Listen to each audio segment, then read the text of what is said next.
শ্রোতা বন্ধুরা, গল্প কথার আসরের আজকের বৈঠকে যোগ দেবার জন্য আপনাদের অজস্র ধন্যবাদ।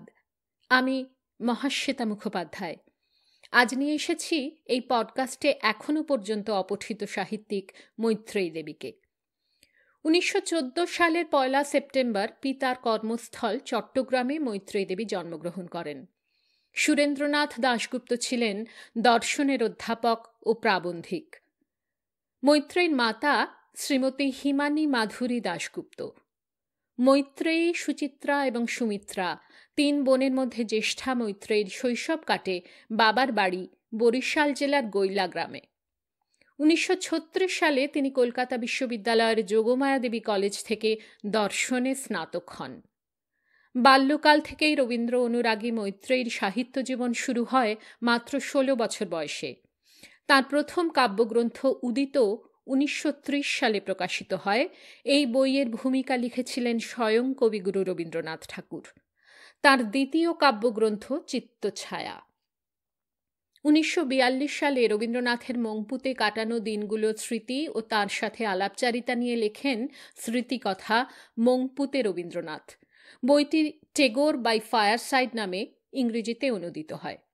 রবীন্দ্র বিষয়ক তার অন্যান্য বইগুলো হল স্বর্গের কাছাকাছি, কবি সার্বভৌম, রবীন্দ্রনাথ গৃহে ও বিশ্বে, Rabindranath the man behind his poetry.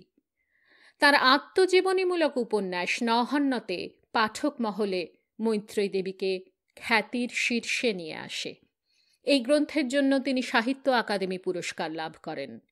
বইটি ইংরেজি ভাষায় ইট ডাজ নট ডাই নামে অনুদিত ও প্রকাশিত হয়। 1934 সালে মৈত্রেয়ী দেবী ডক্টর মনমোহন সেনের সঙ্গে বিবাহ বন্ধনে আবদ্ধ হন। মনমোহন সেন ছিলেন একজন বিশিষ্ট বিজ্ঞানী। তিনি মংপুতে সিনকোনা ফ্যাক্টরির ম্যানেজার ছিলেন ও ম্যালেরিয়া প্রতিরোধী ভেষজ সিনকোনা চাষ নিয়ে গবেষণা করেন। মৈত্রেয়ী দেবী রবীন্দ্রনাথ ঠাকুরের স্নেহভাজন হওয়ায় তাঁরা মংপুতে থাকাকালীন রবীন্দ্রনাথ মৈত্রেয়ীর আমন্ত্রণে 1938 সাল থেকে 1940 সালে 4 বার সেখানে উপস্থিত হয়েছিলেন এবং মৈত্রেয়ী দেবী ও মনমোহন সেনের আতিথ্য গ্রহণ করেছিলেন। 1964 সালে সাম্প্রদায়িক দাঙ্গা চলাকালীন Maitreyi Devi council for promotion of communal harmony সংস্থা স্থাপন করেন। তিনি ছিলেন বাংলাদেশ মুক্তিযুদ্ধের সক্রিয় সমর্থক। 2012 সালে তাঁকে বাংলাদেশ মুক্তিযুদ্ধ মৈত্রী সম্মাননা প্রদান করা হয়। 1977 তিনি লাভ করেন ভারত সরকার প্রদত্ত পদ্মশ্রী সম্মান। সোভিয়েত ইউনিয়ন, ইউরোপ ও আমেরিকাতে রবীন্দ্রনাথের উপরে এবং শান্তির সমস্যা বিষয়ক বহু ভাষণ দেন তিনি।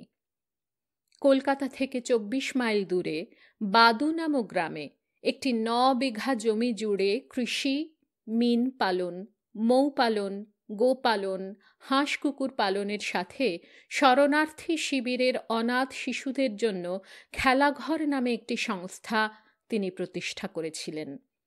তার মৃত্যুর পূর্ব পর্যন্ত তিনি এই সংস্থার দেখাশোনা করেন। 1990 সালের 4 ফেব্রুয়ারি কলকাতায় মৈত্রেয়ী দেবীর জীবনাবসান হয়। শ্রোতা বন্ধুরা, মংপুতে রবীন্দ্রনাথ গ্রন্থখানির আশীর্বাদ বাণীতে হেমলতা ঠাকুর লিখেছিলেন, না যদি তোমার প্রেম সেবারূপ ধরি, আশ্চর্য মানুষে দিত অভিষিক্ত করি, হাস্যরসে যে অমৃত কবি করিলেন দান, বাণীর জগতে সবে করে সে অমৃত পান, জগতে পূজিত নিত্য বাণীর সাহিত্য, মংপুতে রবীন্দ্রনাথ অমর সাহিত্য, বুদ্ধ সুজাতা যেন খ্রিস্ট ম্যাগডালিন, রবীন্দ্র মৈত্রেয়ী নাম যুক্ত চিরদিন। হ্যাঁ শ্রোতা বন্ধুরা, আজকে আপনাদের কাছে নিয়ে এসেছি মৈত্রেয়ী দেবী রচিত রবীন্দ্র স্মৃতিকথা মংপুতে রবীন্দ্রনাথ। এই বইয়ের নিবেদনে লেখিকা বলছেন, 1938-এর 21শে মে পূজনীয় গুরুদেব প্রথমবার কালিম্পং থেকে মংপু এসেছিলেন। 9ই জুন পর্যন্ত এখানে কাটিয়ে আবার কালিম্পং ফিরে যান। দ্বিতীয়বার 1939-এর 14ই মে পুরী থেকে মংপু এসে গ্রীষ্মাবকাশটি কাটিয়ে 17 জুন নাগাদ কলকাতায় নেমে গেলেন। ওই বৎসরই শরৎকালে 12 সেপ্টেম্বর মংপুতে এসেছিলেন এবং 2 মাসের কিছু অধিক কাল থেকে নভেম্বরের দ্বিতীয় সপ্তাহে কলকাতা নেমে যান। চতুর্থবার 1940-এর 21শে এপ্রিল এখানে আসেন। 25শে বৈশাখের উৎসব এখানেই সম্পন্ন হয়। তারপর কালিম্পং যান। সেই বৎসর শরৎকালে আবার আসবার কথা ছিল, তাঁর আসা হয়নি। 1940-এর সেপ্টেম্বরে অসুস্থ শরীরে মংপুর মতো ডাক্তারহীন গণ্ডগ্রামে আসা উচিত হবে না বলে প্রথমে কালিম্পং এলেন। কথা ছিল একটু সুস্থ হলে মংপুতে আসবেন, কিন্তু তা আর হলো না। হঠাৎ দারুণ অসুস্থ হয়ে পড়লেন। 28শে সেপ্টেম্বর অজ্ঞান অবস্থায় তাকে কলকাতা নিয়ে যাওয়া হলো। মংপুতে রবীন্দ্রনাথ গ্রন্থটি 5টি পর্বে বিভক্ত করা আছে। শ্রোতা বন্ধুরা, আজকে শুরু করব মংপুতে রবীন্দ্রনাথ প্রথম পর্ব।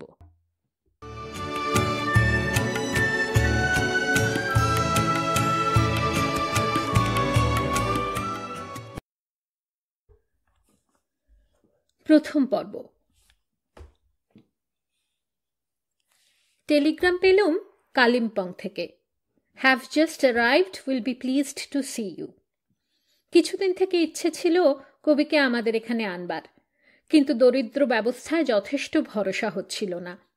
সে কথা বলতেই বলে উঠলেন, না না, তোমাদের পাহাড়ের বাংলো তো খুব সুন্দর হয় আমি জানি, তবে কিনা আমারই কল বিগড়েছে, নড়াচড়া কষ্টসাধ্য হয়েছে। এবারই কালিম্পংয়ে 25শে বৈশাখ জন্মোৎসবের দিনে টেলিফোনে ব্রডকাস্ট করার ব্যবস্থা হয়েছিল। জন্মদিন নামে একটি দীর্ঘ কবিতা পড়েছিলেন। সকালবেলায় আমরা 3 জনে উপস্থিত হলুম।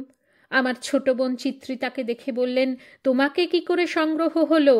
ডাক্তার, তুমি তো ভাগ্যবান হে, একটি পাও না একটি উপরি, আমাদের তো এত সৌভাগ্য ছিল না।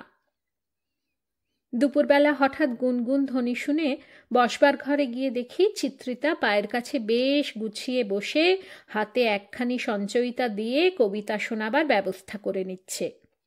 এ কি, তুমি টের পেলে কি করে? আমরা এখানে লুকিয়ে লুকিয়ে কাব্যালোচনা করে নিচ্ছিলুম, আবৃত্তি যাকে বলে। যদি ভরিয়া লইবে কুম্ভ, এসো গো এসো মোর হৃদয় নীরে। এ প্রেমের নানা স্তর, নানা গভীরতার কথা। যদি শুধু উপর থেকে এতটুকু তুলে নিতে চাও তা আছে, যদি ভরে নিতে চাও তাও আছে, আর যদি এতটুকু স্পর্শ কলস ভাষায় জলে বসিয়া থাকিতে চাও তাও চলে। যদি ডুব দিতে চাও নেমে এসে হৃদয় ধারায় অবগাহন, সেও মন্দ নয়। আর যদি মরণ লোভিতে চাও এসো তবে ঝাঁপ দাও।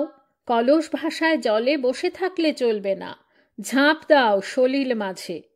ভালোবাসার বিভিন্ন ফেজ, বিভিন্ন রূপের কথায়। সেই দিন জন্মদিন কবিতাটিও আমাদের শোনালেন। তার মধ্যে যে লাইনটি আছে, এঁকেছে পেলব শেফালিকা, তার সঙ্গে তার পরিবর্তে যেতে পারে এমন একটা লাইন ছিল, এঁকেছিল তন্নি শেফালিকা। কোনটা রাখি বলো তো? আমি অত্যন্ত আশ্চর্য হয়ে বললুম, আমায় জিজ্ঞাসা করছেন? কেন নয়, দোষ কি? কিন্তু উত্তর দেওয়াটা যে আমার পক্ষে ভয়ানক দোষের হবে। এমন সময় ডাক এলো। সে এক প্রকাণ্ড বোঝা, সবই জন্মদিন সংখ্যার পত্রিকা, জন্মদিনের প্রণামের চিঠি, কবিতা, কাগজ ইত্যাদি। তুমি একটা কবিতা লিখলে না যে? কিছুদিন থেকে লক্ষ্য করছি তোমার ভক্তি অসম্ভব দ্রুত কমে যাচ্ছে। ওই তো কাগজ কলম রয়েছে, চট করে হে রবীন্দ্র কবীন্দ্র বলে একটা কবিতা লিখে ফেলো না। আমার নামটা ভারী সুবিধের, কবিদের খুব সুবিধে হয়ে গেছে, মিলের জন্য হাহাকার করে বেড়াতে হয় না, রবীন্দ্রের পর কবীন্দ্র লাগিয়ে দিলেই হলো। সেদিন অজস্র ফুল এসেছিল, কালিম্পংয়ের অধিবাসীরা মালা পরিয়ে গেল। চিত্রিতার নন্দিনী তার শোবার খাট ফুল দিয়ে সাজিয়েছিল। দাদামশায়, দেখবে এসো তোমার ঘরে কি করেছি। এই দেখো কাণ্ড, এসব দেখলে যে মন খারাপ হয়ে যায়। সঙ্গিনীহীন ফুলশয্যা। সন্ধ্যাবেলা ফেরবার সময় কোথাও চিত্রিতার চশমার খাপ পাওয়া গেল না। বাড়ি শুদ্ধ লোক তোলপাড় করে খুঁজল। বনমালী একবার বলেছিল বটে, বাবা মশার পকেটটা দেখেছেন? শোনো কথা একবার, যদি নিতেই হয় তেমন তেমন জিনিস নেব, চশমার খাপ নেব, তোর মতো পছন্দ তো নয়। পরদিন মংপুতে একটা চিঠি ও চশমা এসে উপস্থিত। বনমালীর সন্দেহই সত্যি, চশমা তাঁর পকেটেই ছিল। তবে সেটা ইচ্ছাকৃত নয়, নিজের চশমা বলে ভুল করে জোব্বার বিশাল পকেটের গহ্বরে তাকে ফেলেছেন। সেখান থেকে চশমার পুনরুদ্ধার বনমালীর অমর কীর্তি। সেই থেকে কোনো কিছু হারালে প্রথমেই মনে পড়ত, বাবা মশার পকেটটা দেখেছেন। স্থির করলুম আমাদের বাড়ি থেকে কিছু উপরে অরণ্যের মধ্যে একটা বড় খালি বাড়ি ছিল, সেখানে সব ব্যবস্থা করব। চিঠি পেয়েছি সামনের বুধবার মংপু আসছেন। জিনিসপত্র লটবহর নিয়ে সবাই মিলে পরম উৎসাহিত চিত্তে সে বাড়িতে গিয়ে গোছগাছ শুরু করেছি। এমন সময় সংবাদ এলো যথারীতি মত পরিবর্তন হয়েছে। সে কি দারুণ নৈরাশ্য! আমাদের মেদিনীপুরের রাঁধুনি শুনেছিল বুধবার রবিবাবু আসবেন। সেই থেকে একটু গোলমাল করে সে ভাবলে বুধুবাবু রবিবার আসবেন। সে বললে, আচ্ছা দিদি, বুধুবাবু কিরকম লোক? এ কথা নিয়ে পরে আমরা তার সঙ্গে কত হেসেছি। তার 2-4 দিন পরেই আসবার দিন স্থির করে জানালেন। কল্যাণী আসু, তোমার চিঠি পেয়েই স্বয়ং কর্তার কাছে পেশ করেছিলুম। তিনি তখনই হুকুম দিলেন বুধবার রওনা। তুমি সেই অনুসারে ব্যবস্থা করো। তবে তারিখটা যে ইতিমধ্যে বদল হবেই না তা একেবারে নিশ্চিত করে বলতে পারি না। জানোই তো কবিদের মন, পার্টি ভাগ করে যাওয়াই করতে হবে। তুমি 2-3 জনের মতো ব্যবস্থা রেখো। এর মধ্যে আবার লিখব আরো সঠিক খবর। ইতি রথিদা। গৌরীপুর লজ, কালিম্পং, শনিবার। চিঠি পেয়েই আমরা কালিম্পং গিয়ে উপস্থিত হলুম। রথিদা বললেন, এবার পাকাপাকি ব্যবস্থা করে যাও। তুমি যখন কাল ফলের ঝুড়ি পাঠালে, বাবা বললেন আর দেরি করা চলে না। মৈত্রেয়ী রাগ করেছে, তাই নেমন্তন্নের সব আয়োজন এখানেই পাঠিয়ে দিতে শুরু করেছে। পায়ের উপর একটা সাদা চাদর চাপা দিয়ে এক মনে বসে লিখছিলেন। এই যে উপস্থিত, আমাকে যেতে বারণ করতে এসেছো না সুভদ্রার মতো হরণ করে নিয়ে যাবে? অপহৃত হবার আগে নিজেই উপস্থিত হব, দেখে নিও। যেদিন সুরেলের বাড়িতে তাঁর আসবার কথা, সেদিন সকাল থেকে অবিশ্রাম বৃষ্টি। মংপুর বৃষ্টি যখন শুরু হয় তখন সে এক নিরবচ্ছিন্ন ধারা। চারিদিকের সমস্ত পাহাড় আবৃত করে মেঘ নামছে আর উঠছে। দ্বিধা সংশয়ে অপেক্ষা করে আছি এমন দিনে আসা হয় কি না হয়। বেলা প্রায় 3টে, এমন সময় গাড়ির শব্দ পাওয়া গেল। মনে এত আশঙ্কা, উনি গাড়ি থেকে হাত নাড়ছেন, আমি তাও যেন দেখতে পাচ্ছি না। মনে হয় কেউ নেই যেন। গাড়ি থামতে থামতে বলে উঠলেন, আজ এক কাণ্ড! তোমার ড্রাইভার তো এক মস্ত সাহেবের গাড়ির সঙ্গে লাগিয়েছে ধাক্কা। সে সাহেব ওকে তখনই ধরে নিয়ে যায় আর কি। কত করে বলে কয়ে তবে ছাড়ালুম ওকে। প্রাণটাও খুব রক্ষে হয়েছে। শুরুতেই এই কাণ্ড, তোমার এখানে আর নইব নইব চ। একটু ভয় পেয়েছিলুম বই কি, সকলেরই মুখ দেখি নির্বিকার। ভাবলুম হবেও বা। যাক, তোমার পরীক্ষা হয়ে গেল। যা বলবো তাই বিশ্বাস করবে। সর্বদাই যদি সত্যি কথা বলবো তাহলে কথা কই সুখ কি? বারান্দায় একটা চৌকিতে একটু বিশ্রাম করলেন। পথে আমার কোনো কষ্ট হয়নি। এমন সুন্দর অরণ্য পথ। তোমাদের এই বনটি কিন্তু অপূর্ব। লম্বা লম্বা সব গাছ সোজা ঊর্ধ্বমুখে দাঁড়িয়ে আছে। নিচে ঘন ছায়ায় কালো কালো অন্ধকার। একেই তো বলে অরণ্য। সিঁড়ি দিয়ে চেয়ারে করে উপরে নিয়ে যাবার কথা হলো, গ্রাহ্য মাত্র না করে সোজা উঠে গেলেন। উঠতে উঠতে বললেন, অত ভাবছিলে কেন তোমরা? এ তো রাজবাড়ি গো। উপরে ওর বসার ঘরে জানলার সামনে চৌকিতে বসে জানালার সিলের উপর পা রাখলেন। তখন সন্ধ্যা হয়ে আসছিল। কতগুলো সোয়ালো পাখি আমাদের ছাদের খোপের মধ্যে বাসা করেছিল। তারা কলরব করে ঘরে যাতায়াত করছে। দূরের পাহাড়ে 2-1টা করে বাতি জ্বলে উঠছে। ঘরের মধ্যে ম্লান অন্ধকার। উনি বাইরের মেঘাচ্ছন্ন আকাশের দিকে চেয়েছিলেন। বললেন, তোমারই জিত।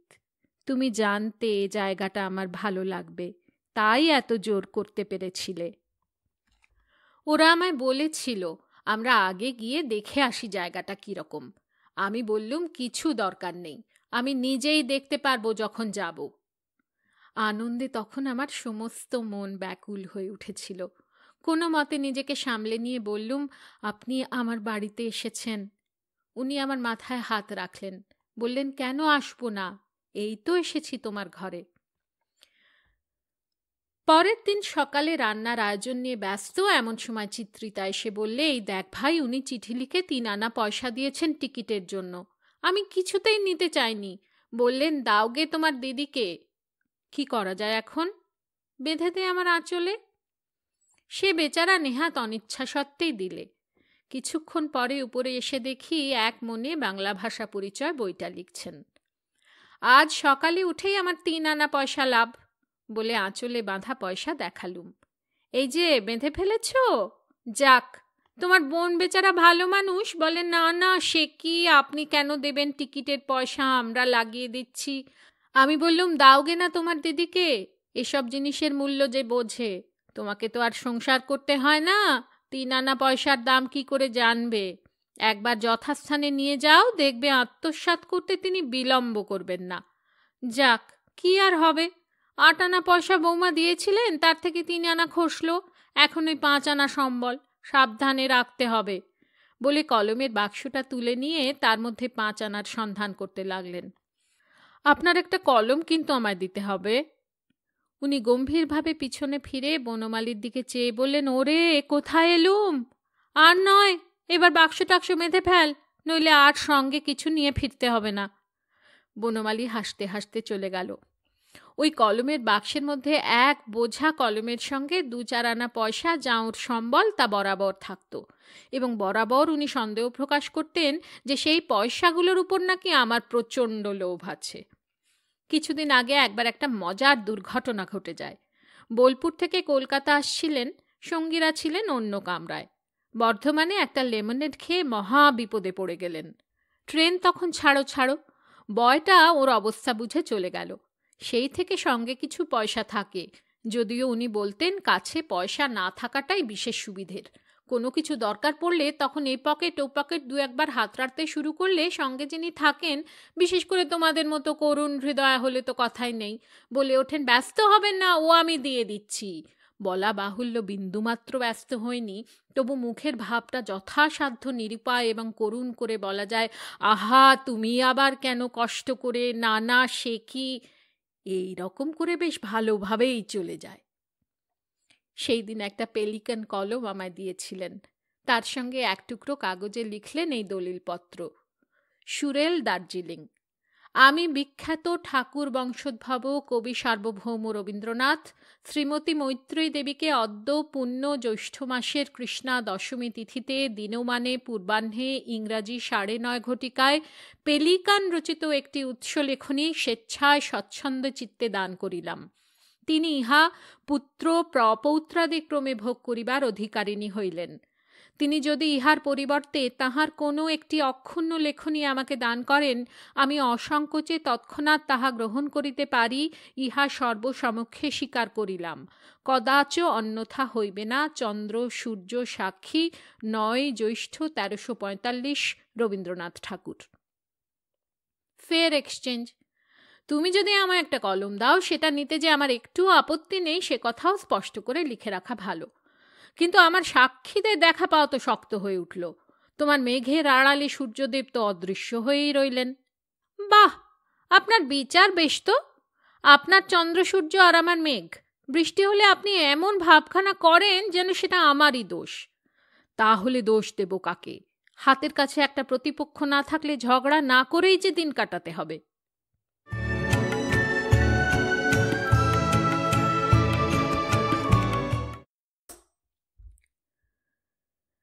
সুরেলের বাড়িতে ভোর 5টায় চা খেয়ে নিয়ে 9টা 9:30 পর্যন্ত চিঠি লেখা ও বাংলা ভাষা পরিচয় বইটা নিয়ে কাজ চলত।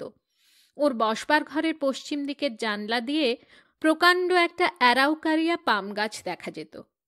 বিশাল মহিরুহ, তার সোজা সোজা ডালগুলো যেন দুদিকে হাত বার করে দাঁড়িয়ে আছে। নিচেই একটা ক্যামেলিয়া গাছ সাদা হয়ে থাকত ফুলে। ক্যামেলিয়াকে উনি বলতেন মোমের ফুল। কতদিন দেখেছি লিখতে লিখতে কলম বন্ধ করে ওই বিশাল ছায়াময় বনস্পতির দিকে চেয়ে বসে আছেন। 10টার মধ্যে খাওয়া চুকিয়ে চৌকিতে বিশ্রাম করতে করতে একটা সংস্কৃত ইংরাজি ডিকশনারি পড়তেন।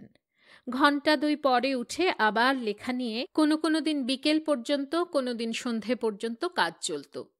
কতদিন বলেছি যে আরাম চৌকিতে বসে একটা বোর্ডের উপর লিখুন, তাহলে পরিশ্রম কম হবে, কিন্তু কিছুতেই শুনতেন না।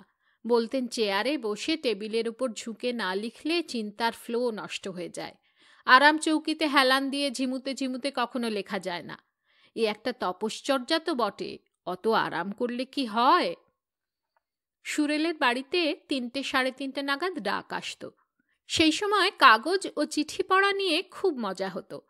একদিন একটা চিঠি এলো। একজন ভদ্রমহিলা লিখেছেন, আপনি শ্রীমতী মৈত্রেয়ীর বাড়িতে গিয়াছেন, তাহার এই সৌভাগ্যে খুব আনন্দিত হইয়াছি। পড়তে পড়তে একটু হেসে আমাদের দিকে তাকিয়ে বললেন, অর্থাৎ কিনা ঈর্ষান্বিত হইয়াছি। সেই সময় তার সঙ্গে সাক্ষাৎ করবার জন্য কারো কারো আসবার কথা হচ্ছিল। তারা আমার এখানে না এসে অন্যত্র উঠবার প্রস্তাব পাঠিয়েছিলেন। সেই চিঠি প্রথমে জোরে পড়তে শুরু করে আর থামতে পারেননি। আমার খারাপ লাগলো, দুঃখ হলো একটু। ভালোই, আমাদের গরিবের বাড়িতে কেন আসবেন? উনি তৎক্ষণাৎ বলে উঠলেন, নিশ্চয় নিশ্চয়, তারা আমাদের মতো অভাজন তো নয় যে তুমি একটু ইঙ্গিত করা মাত্র এসে উপস্থিত হবে আর তারপর শত ইঙ্গিত সত্ত্বেও নড়বার নামটি করবে না। টেবিলের উপর একটা পিতলের ঘণ্টা থাকত। সেইটা বাজলে বুঝতাম ডাকছেন। একদিন সকালে ঘণ্টার শব্দে আমরা একসঙ্গে সবাই ছুটে এসেছি। উনি হাসতে লাগলেন, বললেন, তোমরাও কিন্তু সহজে শুনতে পাও না, আমি তো অনেকক্ষণ বাজাচ্ছি। এই লও, তোমার বাবাকে একখানা পত্র লিখলুম। কাল উনি আমায় কবিতায় চিঠি লিখেছেন। এমন করে চ্যালেঞ্জ করলে আমার কবিত্ব জাগ্রত হয়ে ওঠে। উনি দার্শনিক হয়ে কবিতা লিখবেন আর আমি কবি হয়ে গদ্যে উত্তর দেব, তাও কি হয় কখনো? বন্ধু, চিরপ্রশ্নের বেদী সম্মুখে চিরনির্বাক রহে বিরাট নিরুত্তর। তাহারি পরশ পায় যবে মন, নম্র ললাটে বহে আপন শ্রেষ্ঠ বর। ক্ষণে ক্ষণে তারি বহিরঙ্গন দ্বারে পুলকে দাঁড়াই, কত কি যে হয় বলা, শুধু মনে জানি, বাজিল না বিনা তারে পরমের সুরে চরমের গীতিকলা। একবার সমস্ত কবিতাটা পড়া হয়ে গেল। থেমে থেমে বলে যেতে লাগলেন, ধরা সে কিছুতেই দেবে না, এই এতটুকু দেখা যাবে ক্ষণিকের জন্য, যতই চাও তার বেশি নয়। মাটির দুয়ার ক্ষণিক খুলিয়া আপন গোপন ঘর দেখায় বসুন্ধরা। আলোক ধামের আভাস সেথায় আছে, মর্তের বুকে অমৃত পাত্রে ঢাকা। ফাগুন সেথায় মন্ত্র লাগায় গাছে, অরূপের রূপ পল্লবে পড়ে আঁকা। কিন্তু সেইটুকু যে দেখলুম, সেই আমার যথেষ্ট। নাই বা জানলুম তার তত্ত্ব, নাই বা জানলুম তার ব্যাখ্যা, মন তো সাড়া দিয়েছে। তারই আহ্বানে সাড়া দেয় প্রাণ, জাগে বিস্মিত সুর, নিজ অর্থ না জানে। ধূলিময় বাধা বন্ধ এড়ায় চলে যাই বহু দূর, আপনারই গানে গানে। দেখেছি দেখেছি, এই কথা বলিবারে সুর বেঁধে যায়, কথা না জোগায় মুখে। ধন্য যে আমি, সে কথা জানাই কারে, পরশাতীতের হরষ বাজে যে বুকে। সেই পরশাতীত স্পর্শ পায় বলেই সকল কুশ্রিতাকে ম্লান করে জেগে ওঠে সুন্দর। তাই লিখেছি, দুঃখ পেয়েছি, দৈন্য ঘিরেছে, অশ্লীল দিনে রাতে দেখেছি কুশ্রিতারে। মানুষের প্রাণে বিষ মিশায়েছে মানুষ আপন হাতে, ঘটেছে তা বারে বারে। তবু তো বধির করেনি শ্রবণ কভু, বেসুর ছাপায়ে কে দিয়েছে সুর আনি। পরশ কলুষ ঝঞ্ঝায় শুনি তবু চিরদিবসের শান্ত শিবের বাণী। কিন্তু তাই বলে প্রশ্নেরও কোনো উত্তর নেই। চিরপ্রশ্নের সামনে চিরনির্বাক হয়েই আছে বিরাট নিরুত্তর। জানা যাবে না, জানা যাবে না। যাহা জানিবার কোনো কালে তার জেনেছি যে কোনো কিছু, কে তাহা বলিতে পারে? সকল পাওয়ার মাঝে না পাওয়ার চলিয়াছি পিছু পিছু অচেনার অভিসারে।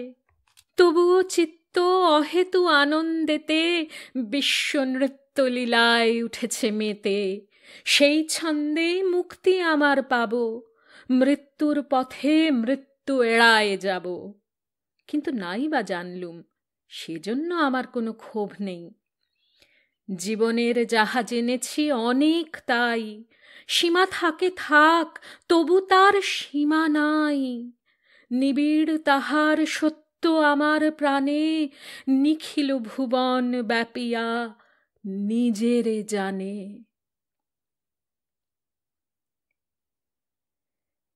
এই প্রসঙ্গে একটা কথা মনে পড়ে।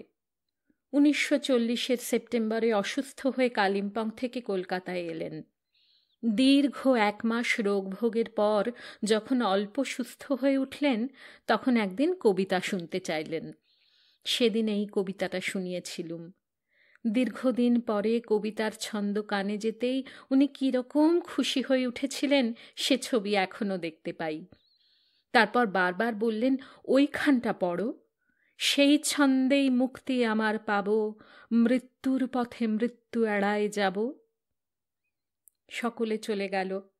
আমি চুপ করে পায়ের কাছে বসে রইলুম। উনি বলতে লাগলেন, উত্তর কি কিছু আছে?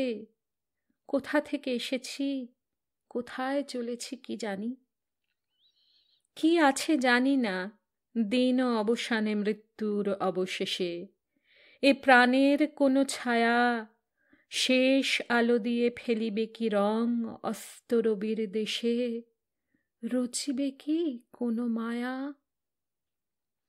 যখন সমাপ্তি হবে তখন চরম সমাপ্তি কিনা, যা অতীত তা শেষ হয়ে গেছে কিনা কি জানি। যা সম্মুখে আর যা পিছনে, আমার কাছে সে উভয়ই অস্তিত্বহীন। কেবল বর্তমানটুকুই সত্য। সত্য মানে প্রত্যক্ষ, কিন্তু যা প্রত্যক্ষ নয় সেও সত্য হতে পারে। অতীত আমার কাছে নিশ্চিহ্ন, কিন্তু নিশ্চিহ্ন হয়তো সে নয়। ভবিষ্যৎ আমার কাছে অজানা, কিন্তু সেও আছে। একটা উদাহরণ দিই। খাইবার পাসের ভিতর দিয়ে চলেছি। যেখানে আছি সেই স্থানটুকু আমার গোচর, কিন্তু যেখানটা অতিক্রম করে এসেছি সেও আছে, আর যে পথ অতিক্রম করতে হবে সেও আছে। স্থানের বিষয় যেমন, কালের মধ্যেও এই রকমই যাতায়াত চলেছে কেউ কেউ বলেন। জানি না, আমি বুঝি না কিছু। যার যা ইচ্ছে কল্পনা করছে, আর তাই যদি হয় তাহলে স্নান করে ফেললেই তো চুকে যায়। আমি বসে রইলুম। উনি স্নানে গেলেন। এত দেরি করতেন যে আমার মাঝে মাঝে উৎকণ্ঠা হতো কি হলো।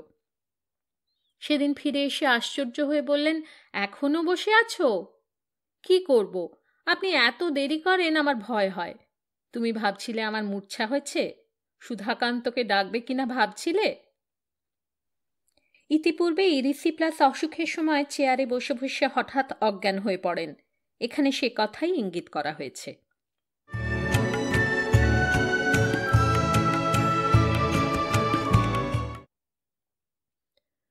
সন্ধ্যাবেলা চুপ করে চৌকিতে বসে থাকতেন। একটা চাদর দিয়ে পা ঢাকা। আলোটা অধিকাংশ দিনই বাইরে থাকত দরজার আড়ালে।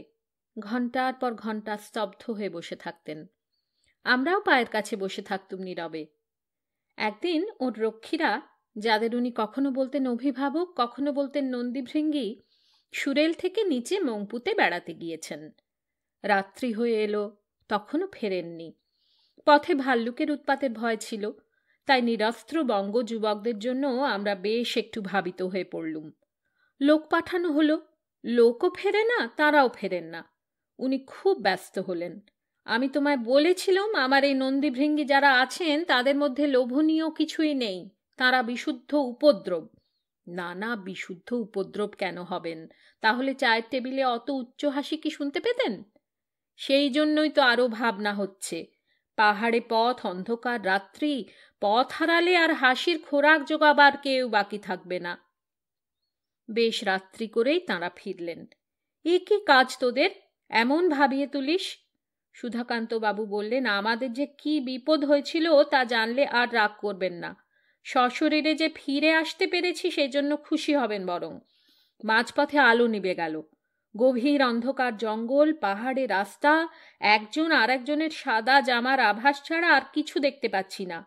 দুজনে হাত ধরাধরি করে চলেছি, ছাতা দিয়ে পথ হাতড়ে হাতড়ে। একবার ফসকে খাদের মধ্যে পড়েছিলুম আর কি। ছাতাটার উপর ভর দিয়ে কোনো রকমে সামলে নিয়েছি। এমন টাল খেয়েছিলুম যে ছাতাটা ভেঙেই গেল। প্রাণ নিয়ে যে ফিরতে পেরেছি এই ঢের। উনি গম্ভীরভাবে জিজ্ঞেস করলেন, ছাতাটা কার? ডাক্তার সেনের। চমৎকার, ফিরে গিয়ে ভদ্রলোককে একটা ছাতা পাঠিয়ে দিস।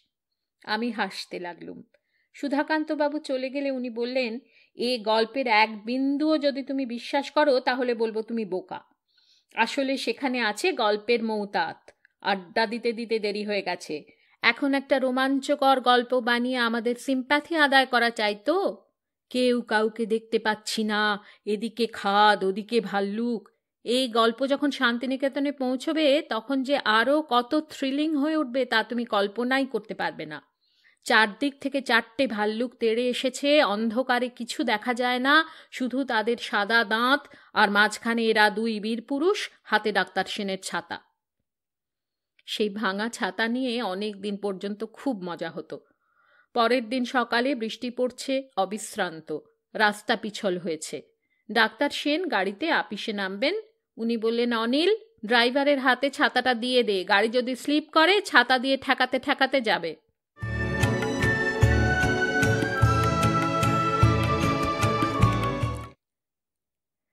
একদিন দুপুরবেলা খাওয়া দাওয়ার পরে নিত্যকার নিয়ম মতো তখনও লেখবার টেবিলে পৌঁছননি। আমি গল্প করছি পায়ের কাছে বসে। ওদের সেকালের কথা বলছেন। সুরেলের বাড়িতে ইলেকট্রিক ছিল না। সন্ধে হলে ঘরে ঘরে আলো দিয়ে যেত, সেটা ওর ভালো লাগতো। সেকালের কথা মনে পড়িয়ে দিত। বললেন, আমাদের সময় এই রকমই তো ছিল। সন্ধে হলেই সেজবাতি নিয়ে আসতো বেহারা। তবে তোমার ওই দুর্ধর্ষ আলোটার মতো আলো ছিল না। এখনকার আলোর তুলনায় সে খুবই ম্লান। কিন্তু কিছু অসুবিধা তো হতো না, বেশ চলে যেত। সেজবাতি কিরকম? সে কি, তুমি সেজবাতি দেখনি? বাহ, আমি কি করে দেখব? ও, তুমি বুঝি গোড়া থেকেই ইলেকট্রিকের যুগের? তুমি এত আধুনিক? 80 বছর প্রায় হতে চলল পৃথিবীতে এসেছি। কত লোকেরই শুরু এবং সারা হলো এর মধ্যে। তোমরা কে যে কখন দেখা দিয়েছ মনে থাকে না আমার, বিশেষত আজকাল। হয়তো ফস করে তোমাকেও জিজ্ঞাসা করতে পারি, নতুন বৌঠানকে মনে আছে? তখনকার দিনগুলোর সঙ্গে আজকাল সব রকমে কত যে পার্থক্য হয়ে গেছে, এ যেন অন্য জগৎ। এত ধীরে ধীরে পরিবর্তনগুলো ঘটেছে, লক্ষ্য হয়নি কখন কি হলো। কিন্তু যখন ফিরে চাই, মনে হয় যেখানে শুরু করেছিলাম তার আজ আর কিছুই অবশিষ্ট নেই। মানুষের সম্বন্ধ থেকে শুরু করে সমস্ত জগতের বন্দোবস্তই বদলে গেছে। সে সময় একটা জিনিস ছিল, পালকি। বড়লোকের বাড়ির পালকিগুলো আবার সাজ থাকতো জমকালো। ঘেরাটোপ দেওয়া পালকি ছাড়া মেয়েদের কি চলবার জো ছিল? কোথায় অদৃশ্য হয়ে গেল অত পালকি কলকাতা শহর থেকে। তুমি বুঝি পালকিও দেখনি? দেখবো না কেন, সে তো এখনো দেখা যায়। ওহ, সেই রকম। কলকাতার রাস্তায় পালকি চলতে দেখনি? হায় হায়, তুমি কতটা আধুনিক পরিষ্কার করে বলো তো। আমি কিছুই মনে করতে পারছি না। কবে থেকে তোমায় দেখছি। দাঁড়াও, সেই যে তোমার বাবার সঙ্গে আসতে। আচ্ছা, সে থাক, আর অত হিসেব করে কি হবে, তার চেয়ে গল্প বলুন। না না, মেয়েরা আবার বয়সের হিসেব পছন্দ করে না। তখনকার দিনে তো এরকম সরকারি জলের বন্দোবস্ত ছিল না। ভারীরা জল দিয়ে যেত। নিচে একটা অন্ধকার ঘরে সম্বৎসরের খাবার জল জমা থাকত, গঙ্গা জল। বেশ মনে পড়ে, বড় বড় জ্বালা ভর্তি জল। অন্ধকার স্যাঁতস্যাঁতে ঘর। সে ঘরটা ছিল ভূতেদের আড্ডা। কত দাসী যে সে ঘরে কত রকম চেহারার ভূত দেখেছে তার ঠিক নেই। তখনকার দিনে মানুষের সঙ্গে মানুষের সম্বন্ধ কত যে সহজ ছিল তা তোমরা এখন ধারণা করতে পারবে না। এখনকার প্রত্যেক মানুষ, বিশেষ করে বড় মানুষেরা এত গণ্ডিবদ্ধ, সে গণ্ডি পার হয়ে তাদের কাছে পৌঁছানো যায় না। কিন্তু তখন ছিল সবই অন্যরকম। আভিজাত্যের বালাই কখনো মানুষকে দূরে সরিয়ে রাখত না। দেখেছি তো বড়দাদের, যে কেউ এসে অনায়াসে তাদের সামনে বসে যেত। অতিথি অভ্যাগত যত অভাজনই হোক না কেন, বাড়িতে সকলেরই ছিল অবারিত দ্বার। একটা মোট কাঁধে করে ঢুকে পড়লেই হতো, দুদিনেই পরমাত্মীয় হয়ে উঠত। দাদা, মামা, পিসে যা হোক, একটা কিছু হয়ে উঠতে কিছু মাত্র দেরি হতো না। এখনকার যুগে এটা কি সম্ভব? কিন্তু একদিক থেকে দেখতে গেলে এর একটা মাধুর্য আছে। মানুষকে এই যে সহজে পাওয়া, এ কম কথা নয়। এখন যে তোমরা ক্রমশই বড় মানুষ হয়ে উঠছো, এ কি ভালো হচ্ছে? কত রকম সরঞ্জাম তোমাদের! ও লাইট, ফ্যান, চৌকি, টেবিল, আসবাব, অসংখ্য উপকরণ, অসংখ্য। সহজ সিম্পল জীবনের এগুলো একটা প্রচণ্ড বাধা। এই বাধাই জড়ো হচ্ছে, স্তূপীকৃত হয়ে উঠছে জীবনের অপ্রয়োজনীয় আয়োজন। এ আমার ভালো লাগে না। সেই জন্যই আমি ইচ্ছা করি একটা মাটির ঘর বানিয়ে মুড়ি টুড়ি খেয়ে স্বাভাবিক সহজ জীবনযাপন করতে। সেই জন্যই তো একটা ছোট বাড়ি বানাতে চাই। কিন্তু তা হবে না, এই যুগে কিছুতেই তা হয়ে ওঠে না। নইলে প্রথম যখন শান্তিনিকেতন হলো তখন তো অন্য রকমই ছিল। এখনো হয়তো আতিথ্য পুরোপুরি হয়, জানি না আমি। তখন আতিথ্যের আয়োজন অনেক সামান্য ছিল, কিন্তু সে ছিল হৃদয়ের আতিথ্য। আমার ছোট ছেলে সমী লোকজন এলে তাদের মোট ঘাড়ে করে আনতো। আমার ছেলেরা কখনো মনে করবার সুযোগ পায়নি যে তারা বড় মানুষ। সত্যি সত্যি তারা বড় মানুষ ছিল না। আমি তো নিঃসম্বলই হয়েছিলুম। সকলের সঙ্গে মিলনের পথ তখন সহজ ছিল। এখন কি সে আদর্শ আছে? না না, সে ফেল করেছে। কিন্তু তার আর উপায় নেই। আমার ইচ্ছা অনিচ্ছা দ্বারা যুগধর্ম তো বদলাতে পারবো না, অতএব চুপ করেই থাকবো। তবু আমার ইচ্ছা করে আমার নিজের যতটুকু আয়োজন তা যেন সিম্পল থাকে। যেমন সহজে জীবন শুরু করেছিলুম তেমন সহজেই শেষ করি। আপনার বিয়ের গল্প বলুন। আমার বিয়ের কোনো গল্প নেই। বৌঠানরা যখন বড় বেশি পিড়াপিড়ি শুরু করলেন, আমি বললুম তোমরা যা হয় করো, আমার কোনো মতামত নেই। তারাই যশোরে গিয়েছিলেন, আমি যাইনি। আমি বলেছিলাম আমি কোথাও যাব না, এখানেই বিয়ে হবে। বিয়ে জোড়াসাঁকোতে হয়েছিল। সে কি, আপনি বিয়ে করতেও যশোর যাননি? কেন যাব? আমার একটা মান নেই? ভীষণ অহংকার। তা হোক, তারা তোমাদের মধ্যে আধুনিক তো ছিলেন না, এসেছিলেন তো। জানো, একবার আমার একটি বিদেশি অর্থাৎ অন্য প্রভিন্সের মেয়ের সঙ্গে বিয়ের কথা হয়েছিল। সে এক পয়সাওয়ালা লোকের মেয়ে, জমিদার আর কি, বড় গোছের। 7 লক্ষ টাকার উত্তরাধিকারিণী সে। আমরা কয়েকজন গেলুম মেয়ে দেখতে। দুটি অল্প বয়সী মেয়ে এসে বসলেন। একটি নেহাত সাদাসিধে জড়ভরতের মতো এক কোণে বসে রইল, আর একটি যেমন সুন্দরী তেমনি চটপটে, চমৎকার তার স্মার্টনেস, একটু জড়তা নেই, বিশুদ্ধ ইংরেজি উচ্চারণ, পিয়ানো বাজালে ভালো। তারপর মিউজিক সম্বন্ধে আলোচনা শুরু হলো। আমি ভাবলুম এর আর কথা কি, এখন পেলে হয়। এমন সময় বাড়ির কর্তা ঘরে ঢুকলেন। বয়স হয়েছে কিন্তু শৌখিন লোক। ঢুকেই পরিচয় করিয়ে দিলেন মেয়েদের সঙ্গে। সুন্দরী মেয়েটিকে দেখিয়ে বললেন, হিয়ার ইজ মাই ওয়াইফ, এবং জড়ভরতটিকে দেখিয়ে, হিয়ার ইজ মাই ডটার। আমরা আর করব কি, পরস্পর মুখ চাওয়াচাই করে চুপ করেই রইলুম। আরে তাই যদি হবে তবে ভদ্রলোকদের ডেকে এনে নাকাল করা কেন? যাক, এখন মাঝে মাঝে অনুশোচনা হয়। যা হোক, হলে এমনই কি মন্দ হতো। মেয়ে যেমনই হোক না কেন, 7 লক্ষ টাকা থাকলে বিশ্বভারতীর জন্য তো এই হাঙ্গামা করতে হতো না। তবে শুনেছি মেয়ে নাকি বিয়ের বছর 2 পরেই বিধবা হয়। তাই ভাবি ভালোই হয়েছে, কারণ স্ত্রী বিধবা হলে আবার প্রাণ রাখা শক্ত। একদিন বিকেলবেলা দুটি অ্যাংলো ইন্ডিয়ান ছেলে বেড়াতে এসেছিল। আমি বললুম ওরা আপনার কাছ থেকে কিছু শুনতে চায়। সবাই মাটিতে বসল মুখে ঘিরে।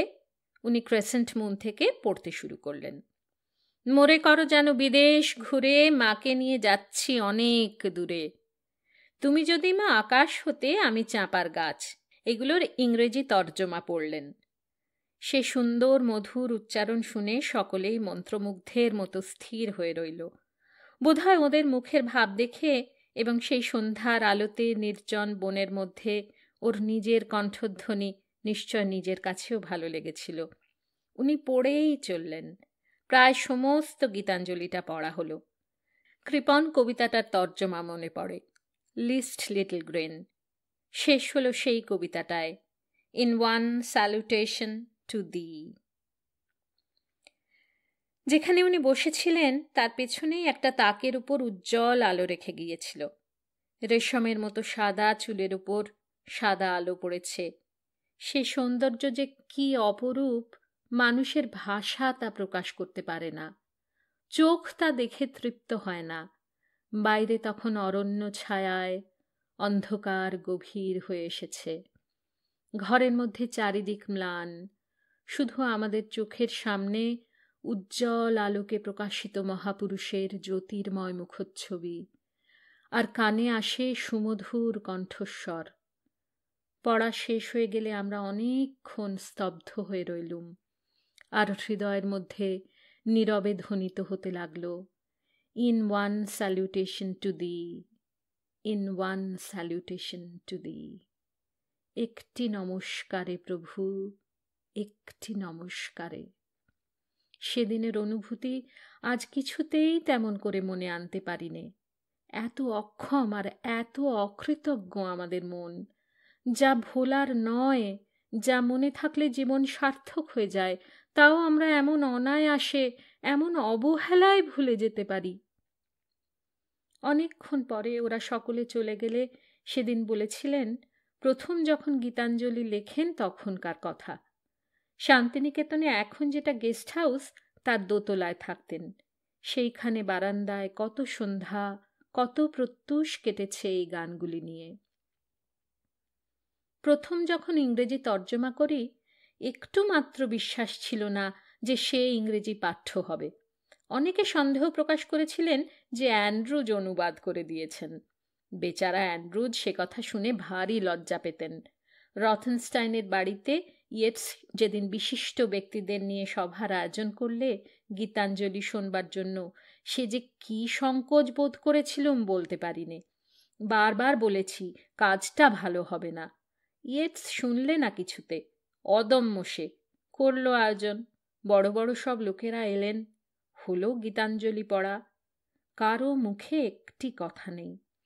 চুপ করে শুনে চুপচাপ সব বিদায় নিয়ে চলে গেল। না কোনো সমালোচনা, না প্রশংসা, না উৎসাহসূচক একটি কথা। লজ্জায় সংকোচে আমার তো মনে হতে লাগলো ধরনী দ্বিধা হও, কেন ইয়েটসের পাল্লায় পড়ে করতে গেলুম এ কাজ? আমার আবার ইংরেজি লেখা, কোনোদিন শিখেছি যে লিখব? এইসব মনে হয়, আর অনুতাপ অনুশোচনায় মাথা তুলতে পারিনি। তার পরদিন থেকে আসতে লাগলো চিঠি, উচ্ছ্বসিত চিঠি, চিঠির স্রোত। প্রত্যেকের কাছ থেকে চিঠি এলো একেবারে অপ্রত্যাশিত রকমের। তখন বুঝলুম সেদিন এরা এত মুভড হয়েছিল যে কিছু প্রকাশ করতে পারেনি। ইংরেজরা সাধারণতই একটু চাপা, তাদের পক্ষে তখনই কিছু বলা সম্ভব ছিল না। যখন চিঠিগুলো আসতে লাগলো, কি আশ্চর্য যে হয়েছিলুম! এ তো আমি প্রত্যাশাও করিনি, কল্পনাও করিনি। বন্ধু ইয়েটস খুব খুশি হয়েছিল।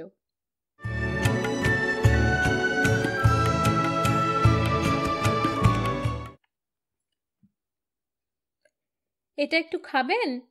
রোজ রোজ আপনাকে কি নিরামিষ খাওয়াবো ভেবে পাইনে। ও পদার্থটা কি? ব্রেন।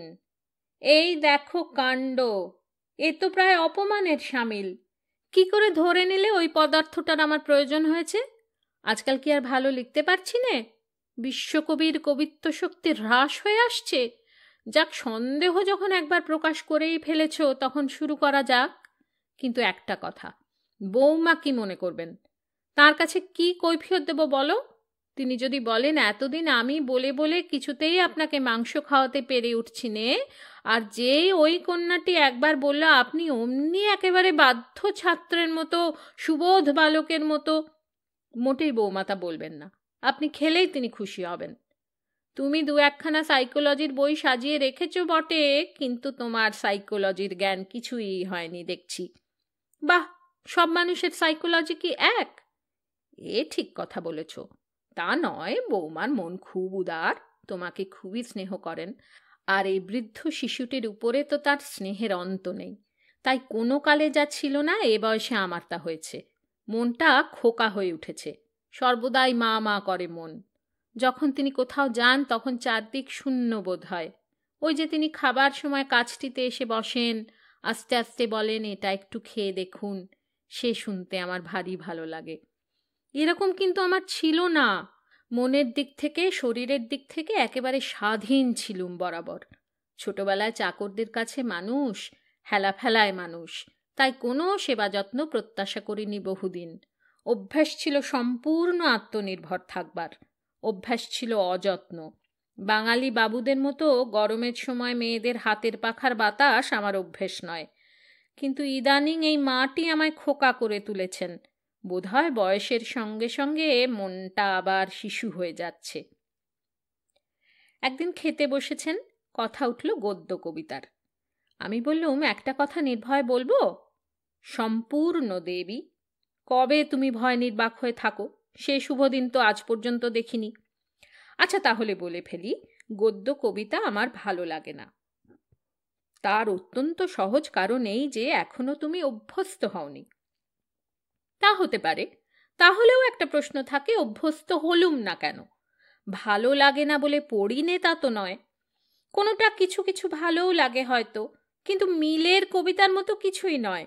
যে কবিতা পড়ে রাতের পর রাত কাটানো যায়, যে কবিতা উচ্চারণ করে সকল সময় সকল রকম মনের অবস্থাতেই মন মুক্তি পেতে পারে, গদ্য কবিতায় সে আনন্দ স্বাদ কোনো দিন পায়নি। সুধাকান্তবাবু বললেন, আমারও তাই মত। কি, তোমার তাই মত কিরকম? তুমি তো আজকাল গদ্য কবিতা লিখবার রীতিমতো চেষ্টা শুরু করেছ। ওর একটা গুণ আছে জানো, যখন যেদিকে সুবিধা দেখে সেই দিকে জুটে পড়ে।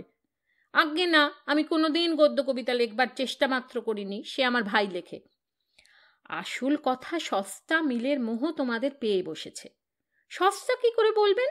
বলাকা কবিতার মিল আছে, তাতে তার দাম কিছু কমেছে কি? ছবি কবিতাটা মনে এলো, বলে গেলুম।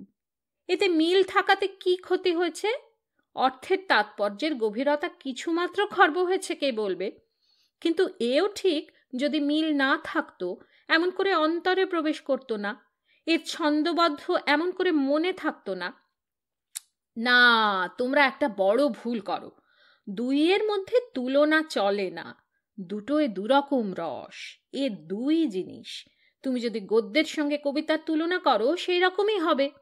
লিপিকা তোমার কেমন লাগে? খুব ভালো। দেখো একবার কন্ট্রাডিকশন কিরকম তোমার মধ্যে। লিপিকা কেন ভালো লাগে? সে তো গদ্য কবিতা, বিশুদ্ধ গদ্য কবিতা, লেখাটা গদ্যের ছাঁদে, এইমাত্র তফাৎ। শুনুন বলি, পায়ে চলার পথ আমার মুখস্থ আছে, কিন্তু একটাও গদ্য কবিতা বলতে পারবো না। তার থেকেই বুঝবেন যা বলছি সেটা মনের কথা। কিন্তু কেন যে একটা ভালো লাগে আর একটা লাগে না, অত বিশ্লেষণ করবার কি ক্ষমতা আছে আমার? বুঝেছি, তাহলে হয়তো পড়তে পারো না। তা খুবই সম্ভব। মনে আছে একবার রবীন্দ্র পরিষদে আপনি পড়েছিলেন সাধারণ মেয়ে। সেই প্রথম আপনার মুখে গদ্য কবিতা শুনি, ভালো লেগেছিল সেদিন। আচ্ছা, তাহলে আজ সন্ধেবেলা পড়া যাবে, দেখি ভালো লাগাতে পারি কিনা। সেদিন সন্ধ্যাবেলা চেয়ারের পিছনে বড় আলোটা জ্বেলে দিয়ে শ্যামলী, পত্রপুট প্রভৃতি নিয়ে আমরা দুই বোন উপস্থিত। বইগুলো উল্টাতে উল্টাতে বললেন, কোথা থেকে শুরু করব? একটু অপেক্ষা করতে হবে, সবাই আসবেন। ওদের যদি তোমাদের মতো উৎসাহ থাকতো, তাহলে এমন হরিণীর মতো ছুটে আসতো। এসো, আমরা শুরু করি। যা হোক, ক্রমে সকলে এসে বসলেন। শুরু হলো পড়া। শ্যামলী সম্পূর্ণ পড়া হলো, পত্রপুটেরও অনেকখানি। সেই সাধারণ মেয়ে আবার পড়লেন। ক্রমে রাত্রি হয়ে এলো। অরণ্যে ঝিঝি পোকাদের ঐকতান প্রবলতর হয়ে উঠল। ওর খাবার সময় উত্তীর্ণ হয়ে গেল। গৃহিণীর কর্তব্য সম্পূর্ণ বিস্মৃত হয়েছিলুম সেদিন। কত যে ভালো লেগেছিল সে কথা আজ মনে পড়ে। তবু ঔদ্ধত্য তো কম নয়। অনায়াসে বললুম, আপনি পড়লে তো ভালো লাগবেই, সর্বদা আপনাকে পাবো কোথায়? উনি হাসলেন, হেরেও জিতবে এই কি প্রতিজ্ঞা?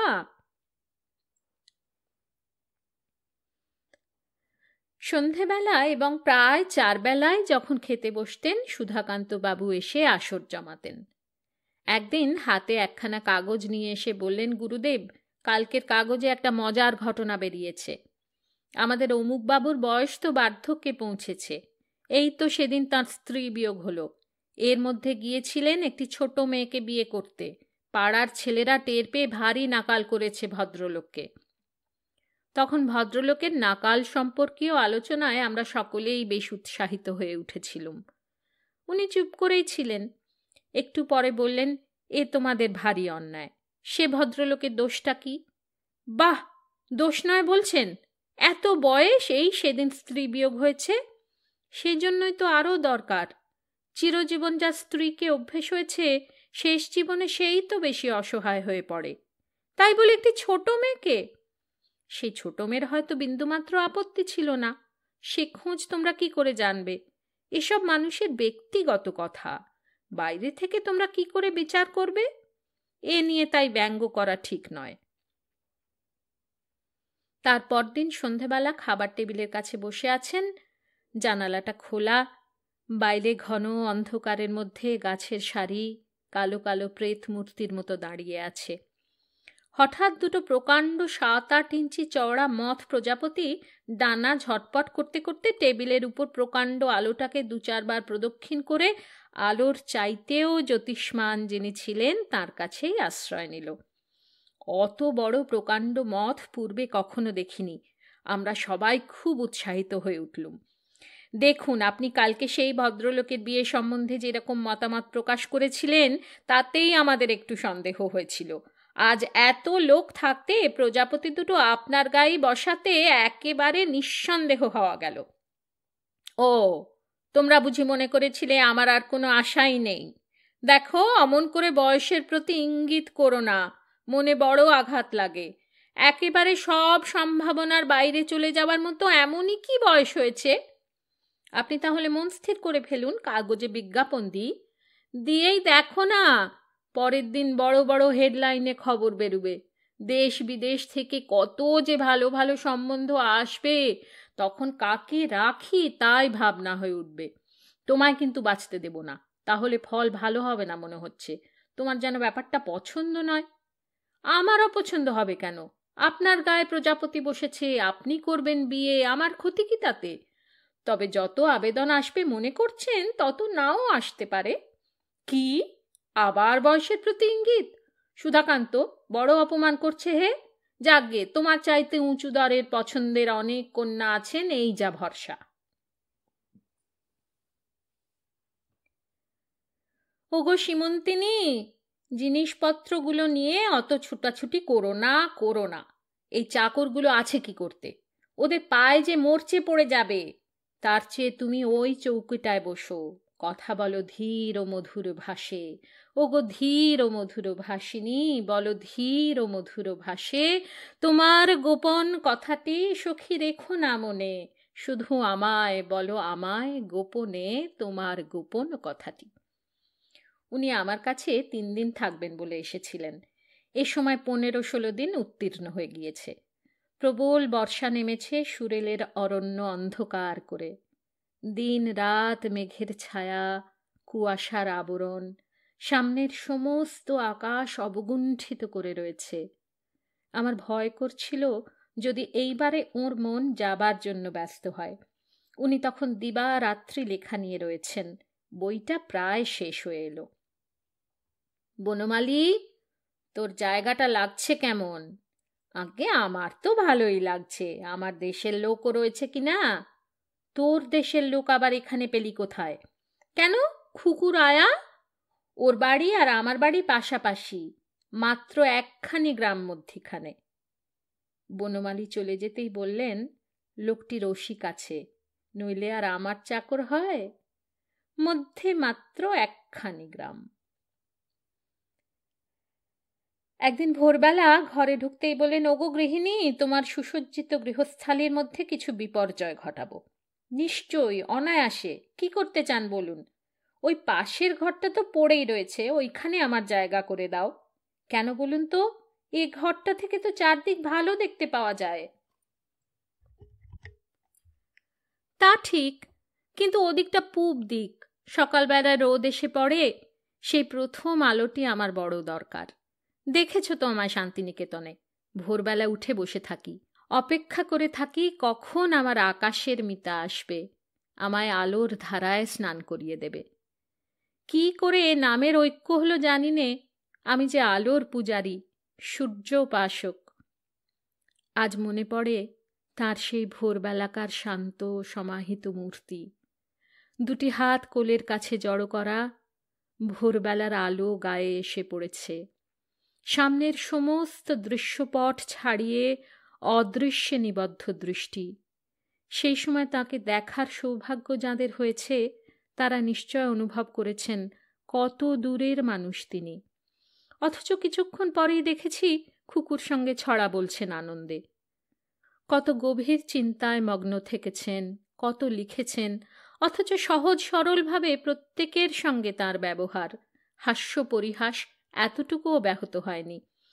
সেই মহৎ অনন্য সাধারণ মন নিজেকে পৃথক করে সরিয়ে নিয়ে যায়নি। সকলের মধ্যে থেকেই যে সকলের ঊর্ধ্বে তিনি, সেই তার আশ্চর্য ক্ষমতার আরেকটি নিদর্শন। অতএব স্থির হয়ে গেল ঘর বদল হবে। সন্ধ্যাবেলা ওলটপালট চলল। অনিলবাবু বললেন, মৈত্রেয়ী দেবী, লক্ষণ ভালো নয় কিন্তু। কিরকম? এই ঘর বদল যেন যাত্রা বদলের সূচনা করে। মনে হচ্ছে এইবার হয়তো যাবার সময় হয়ে এলো আমাদের। আচ্ছা, আপনাকে এসব কথা তুলতে হবে না। আমি তুলব না, ভয় নেই, একটা ওয়ার্নিং দিলাম মাত্র। সেদিন দুপুরবেলা আমার একটু মংপু আসবার প্রয়োজন ছিল। ওকে বললুম, চিত্রিতা রইল, যা দরকার হবে ওকে বলবেন। কিছুই দরকার হবে না, নিশ্চিন্ত হয়ে ঘুরে এসো। একটুক্ষণ বিচ্ছেদে বিশেষ ক্ষতি হবে না, বরং উপকার হবার সম্ভাবনা। এ যে রীতিমতো অপমান। ওই দেখো, এমন বদ অভ্যেস হয়ে গেছে, কখন যে সত্যি কথা বলে ফেলি ঠিক থাকে না। মংপু থেকে যখন ফিরে এলুম তখন 4টে বেজে গেছে। সিঁড়ি দিয়ে উঠতে উঠতে শুনি চিত্রিতাকে বলছেন, ছি ছি, এত অবহেলা! বাড়িতে অতিথিকে বসিয়ে রেখে বেরিয়ে বেড়ানো, যেমন তেমন করে কয়েকটা আপেল পাঠালেই যত্ন হয়, খাবো না, এসব নিয়ে যাও। চিত্রিতা যথাসাধ্য গম্ভীর হয়ে বললে, উনি কিন্তু সত্যি রাগ করেছেন। ভালোই, মাঝে মাঝে রাগ দরকার। উনি তখন হাসতে লাগলেন। যাক, তোমার অনেকটা উন্নতি হয়ে এসেছে। ঠাট্টা করে আর সঙ্গে সঙ্গে ফুটনোট দিতে হয় না যে এটা ঠাট্টা। আগে হলে ঠিক এতক্ষণ কাঁদতে বসতে, সেই সেবার শান্তিনিকেতনে। সে পুরনো ব্যাপার থাক এখন। তার চেয়ে একটা দরকারি কথা শুনুন। আপনার জানা কোনো ভালো পাত্র আছে? দেখো হে সীমন্তিনী, আমার জানা একটি মাত্র পাত্র আছে, অতি সৎপাত্র বলেই আমার বিশ্বাস, কিন্তু তোমাদের ধারণায় তার একটু বয়স বেশি হয়ে গেছে, কাজেই সে তো হবে না।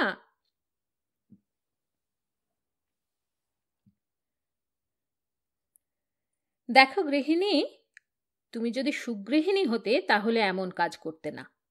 কি করলুম আমি? গাড়িখানা তো নষ্ট করতে বসেছ।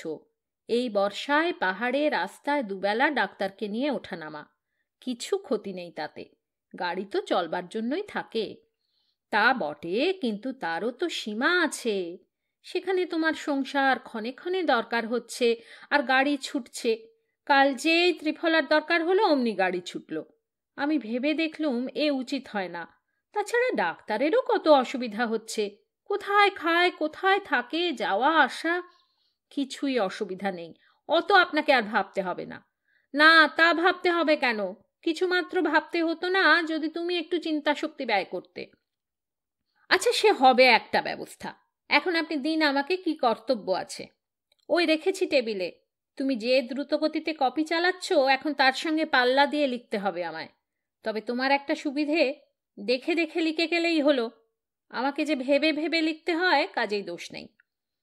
আপনার আর একটা বই কপি করেছিলাম, তার ম্যানুস্ক্রিপ্ট রয়েছে আমার কাছে, আপনি দিয়েছিলেন। ও, এটা একটা ইঙ্গিত হলো, যাকে বলে ইশারা। যাক, বুঝে নিলাম কথাটা। কিন্তু কি বই সেটা? বাঁশরি। বাঁশরি কবে কপি করলে? কেন, দার্জিলিংয়ে? দিও তো একবার দেখব। বাঁশরি দেখে বললেন, দেখো, এতে অনেক কিছু যা আছে পরে বাদ দিয়েছিলুম, কিন্তু সেগুলো অত অবহেলাযোগ্য ছিল না। এটা নিয়ে যাই, কপি করে পাঠিয়ে দেব। তা হয় না, দিতে পারবো না, কপি করে দেব বরং। এত কখন কপি করবে সে আপনাকে ভাবতে হবে না, কতক্ষণই বা লাগবে, কিন্তু আপনার হাতে দেওয়া মানে এত লোকের হাতে দেওয়া, সে হবে না। আচ্ছা, করো তাহলে তোমার যা আছে কর্মভোগ। নিচে এসে সবাইকে বললুম কর্তা কিন্তু গাড়ির জন্য বড় ব্যস্ত হয়ে উঠেছেন, আরও ব্যস্ত হয়েছেন ডাক্তারের অসুবিধা হচ্ছে বলে। ডাক্তার ব্যতিব্যস্ত হয়ে পড়লেন, যাও যাও বুঝিয়ে বলো আমার কোনোই অসুবিধা হচ্ছে না। আমি তো বলেছি যথেষ্ট, তোমার অসুবিধার কথা ভাবছেন, তোমারই উচিত বলা। ডাক্তার তো অথই জ্বলে পড়ে গেলেন, আমি কি কি বলবো, কে কি বিপদে পড়লুম। সুধাকান্ত বাবু এলেন বিপদভঞ্জন, চলুন আমি দোভাষীর কাজ করব। অনেক বোঝানোর পরে গুরুদেব অনিচ্ছা সত্ত্বেও রাজি হলেন বাসা পরিবর্তনের সংকল্প ছাড়তে। কিন্তু সে বাড়িতে গেলে আমার কোনোই অসুবিধা হতো না, তোমরা জানো না ছোট বাড়ি আমি অনেক বেশি পছন্দ করি। আজ যে সমস্ত দিন দর্শন নেই, ছিলে কোথায়? একটা চৌকিতে নাম্বা হয়ে শুয়ে বালিশের উপর চুল মেলে দিয়ে প্রবাসী পড়তে পড়তে লিদ্রা দিচ্ছিলে। লিদ্রা? আমি ঠিক করেছি এবার থেকে বনমালীর মতো বলবো নাম্বা। এতদিন থেকে ওকে বলছি নাম্বা নয় লম্বা, কিন্তু যখন কিছুতেই শুনবে না তখন আমাকেই ওর ভাষাটাকে মেনে নিতে হবে। মোটেই আমি লিদ্রা দিইনি, আমি কতবার এসে ফিরে গেলুম আপনি কাজ করছেন দেখে। আজ যে ভাষার খেয়াল নিয়ে মেতে উঠেছিলুম, অদ্ভুত সব ব্যাপার চলছে ভাষার জগৎ জুড়ে। কি করে যে ভাষাটা গড়ে উঠছে সে এক রহস্যময় কারখানা। আর এত খেয়ালি, কেন যে কিছু বাদ যায় কিছু এসে জোড়ে তা বোঝা যায় না। ভাষার সব খেয়াল, কত অত্যুক্তি যে বোঝাই হয়ে আছে। ধরো যদি তুমি বলো নড়াচড়া বন্ধ, সেটা একটা বাড়াবাড়ি নয়? যার নড়া বন্ধ তার চড়া তো বন্ধ হবেই। আর রাম শব্দটার ব্যবহার মনে করেছিলুম। শ্রীরামচন্দ্রকে যত স্তবই করুক, ভাষার মধ্যে অলক্ষ্যে রামের প্রতি লোকের যে মনোভাব প্রকাশ পেয়েছে তাকে বিশুদ্ধ ভক্তিপূর্ণ বলা যায় না। যেমন ধরো বোকারাম, ভোলারাম, হাঁদারাম, গাধারাম চলেইছে। লোকটা যে কিছু ভয়ঙ্কর রকম খারাপ তা না, কিন্তু একেবারে ভম্বল রাম বা ভ্যাবা গঙ্গারাম। আগেকার দিনে আর একটা ভাষা ছিল যাকে বলা যেত মেয়েলি ভাষা। অবশ্য তার মধ্যে যে অংশটা প্রধান সে মধুর মনোভাব প্রকাশের জন্য নয়। আজকাল আর তোমরা মেয়েলি ভাষা বলো না, না? তোমরা কি বলবে? হ্যাঁ গা, এ কেমন ধারা কাণ্ড গা, মুখপুরি মরতে কি জায়গা পেলে না, কিংবা দূর হওয়া দেখলে অত সোহাগে আর কাজ নেই।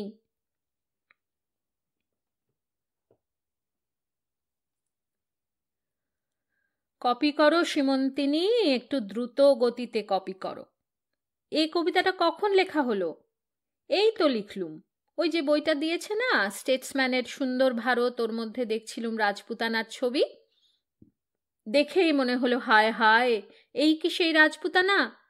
মৃত্যুর বোঝা বহন করে বেঁচে আছে। এর চেয়ে তার ধ্বংস ছিল ভালো।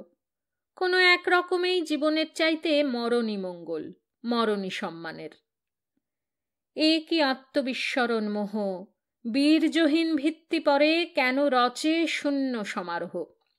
এই যে ব্যঙ্গ করা নিজের সমস্ত অতীত গৌরবকে। তাই ভাবি, হে রাজপুতানা, কেন তুমি মানিলে না যথাকালে প্রলয়ের মানা, লোভিলে না বিনষ্টির শেষ স্বর্গলোক, জনতার চোখ দীপ্তিহীন, কৌতুকের দৃষ্টিপাতে পলে পলে করে যে মলিন। এই কবিতাটি পরে নবজাতকে প্রকাশিত হয়েছে। ওগো গৃহিণী, গৃহস্বামিনী, গৃহকর্ত্রী, তুমি কি আমায় প্রাগৈতিহাসিক যুগের অতিকায় প্রাণী মনে করো? না তো, কেন? তবে কেন তোমার ধারণা তোমার নিচের বাড়িতে আমায় ধরবে না? এই যে একটা বৃহদাকার পেটমোটা ঘর পড়ে রয়েছে, এর কি দরকার? এর 4 ভাগের 1 ভাগ হলেও আমায় ধরে। তোমাদের ধারণা মস্ত ঘর না হলে সে যে মস্ত লোক সেটা প্রমাণ হয় না। আমার কিন্তু ছোট ঘর ভালো লাগে। ছোট ঘরে সব কাছাকাছি, সেখানে একটা ঘনিষ্ঠতা পাওয়া যায়। তাছাড়া সে তোমার বাড়ি, সেখানে নিজের হাতে বাগান করেছো, তোমার আপন গৃহস্থালির মধ্যে আমায় নিয়ে যাবে, সেই তো ভালো লাগবে। আর অনিল তো বলছিল সে বাড়ি দেখতে খুবই ভালো।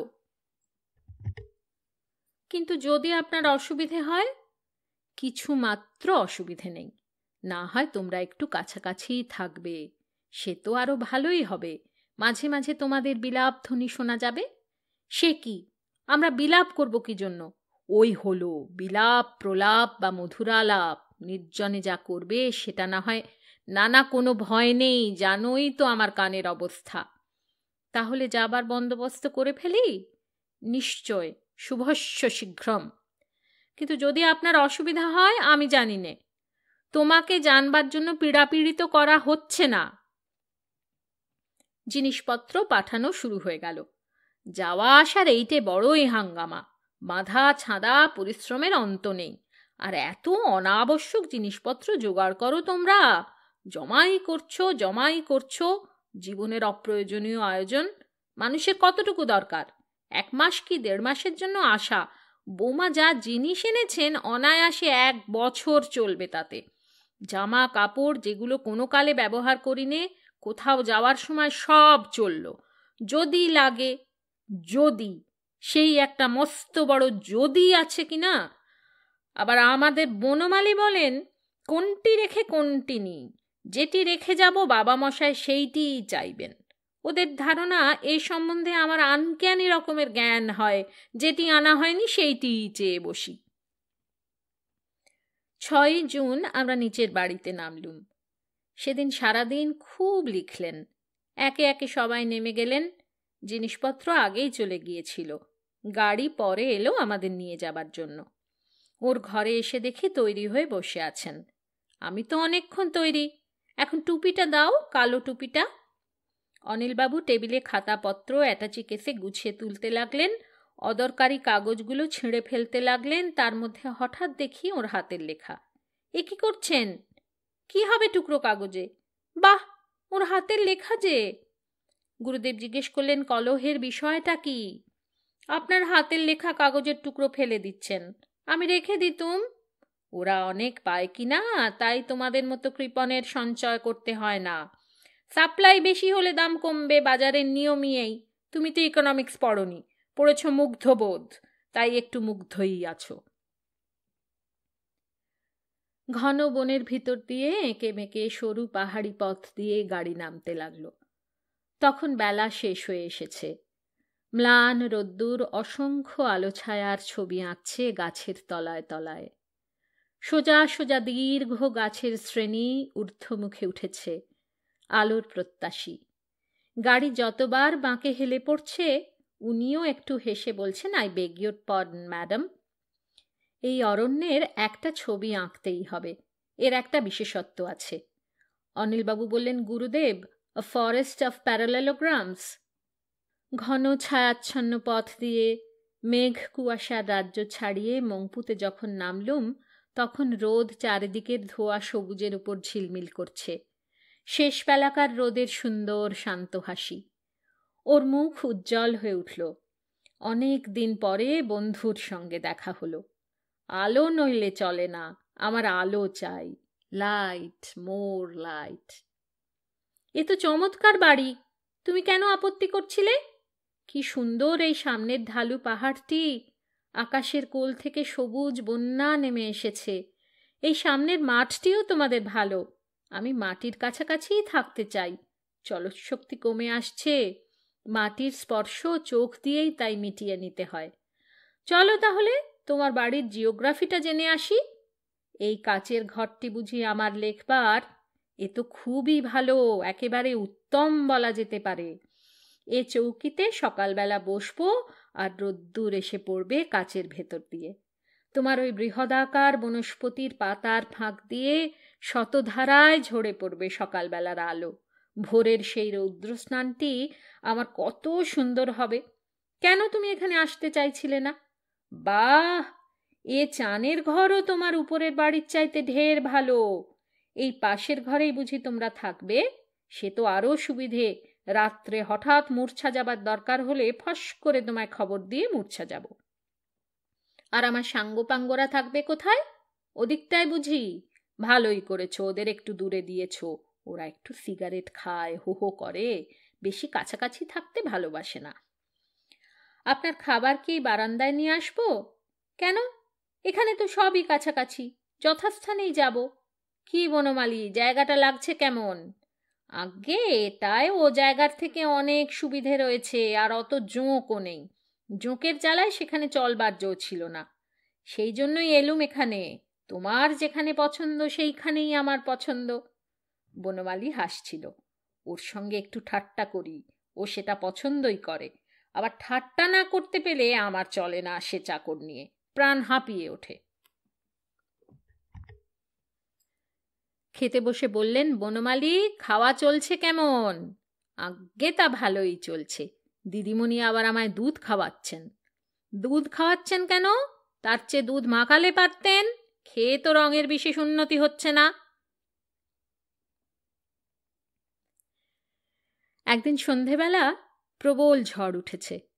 বাইরে বন্য বনস্পতিদের তাণ্ডব নৃত্য চলছে। কাচের ঘরের জানলা বন্ধ করতে ঢুকে দেখি স্তব্ধ হয়ে বসে আছেন বাইরের দিকে চেয়ে। বললেন, কলমটা দেবে? পরের দিন সকালে যথারীতি ঘণ্টা বাজল, ছুটলুম সবাই। পড়ে শোনালেন নতুন কবিতা অধীরা। চির অধীরার বিরহ আবেগ দূর দিগন্ত পথে, ঝঞ্ঝার ধ্বজা উড়ায় ছুটিল মত্ত মেঘের রথে। দ্বার ভাঙিবার অভিযান তার বার বার করহানে, বার বার হাঁকে চাই আমি চাই, ছোটে অলক্ষ্য পানে। এ কিন্তু তোমাদের বেথুনি স্কুলের বেনি দোলানো অধীরা নয়, তা বলে দিতে হবে না তো বোকাদের জন্য। কাল ঝড়ের প্রলয় মূর্তির দিকে চেয়ে চেয়ে মনে হচ্ছিল এই বিশ্ব প্রকৃতির মধ্যে এক চঞ্চলা অধীরা ছুটে চলেছে। সে বন্ধন মানে না, সে দুর্বার। মানে না শাস্ত্র, জানে না শঙ্কা, নাই দুর্বল মোহ। প্রভু শাপ পরে হানে অভিশাপ, দুর্বার বিদ্রোহ। সে বিদ্রোহিণী। তাপসের তপ করে না মান্য, ভাঙে সে মুনির মৌন। মৃত্যুরে দেয় টিটকারি তার হাস্যে, মঞ্জিরে বাজে যে ছন্দ তার লাস্যে। সে নহে মন্দাক্রান্তা, প্রদীপ লুকায় শঙ্কিত পায়ে চলে না কোমলকান্তা। সে সমস্ত সংকোচ আবরণহীন একটা সত্য মূর্তি প্রকৃতির আছে। সে চঞ্চলা অধীরা, সৃষ্টির বেদনা বহন করে অনাদিকাল থেকে ছুটে আসছে, সে আসছে। নীলাজ ক্ষুধায় অগ্নি বরসে, নিঃসংকোচ আঁখি, ঝড়ের বাতাসে অবগুণ্ঠন উদ্দিন থাকি থাকি।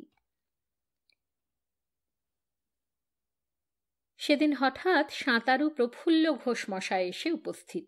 বিদেশে যাবেন, তাই গুরুদেবকে প্রণাম করতে এসেছেন।